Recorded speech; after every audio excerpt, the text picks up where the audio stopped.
নমস্কার বন্ধুরা, আমি গায়ত্রী। প্রত্যেক দিনের মতন আজকেও চলে এসেছি। দেখুন কোন জায়গায় চলে এসেছি আর এখানে কি কি আছে দেখুন।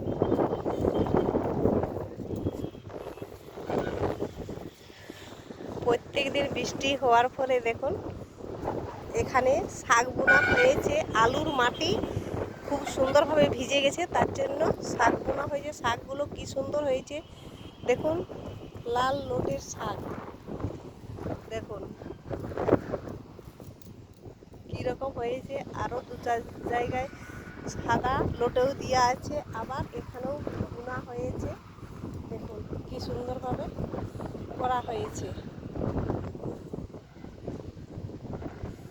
লাল শাক কে কে খেতে ভালোবাসেন কমেন্টে জানাবেন, আর চ্যানেলটাকে সাবস্ক্রাইব করবেন নিত্য নতুন সবজি দেখার জন্য। নমস্কার বন্ধুরা।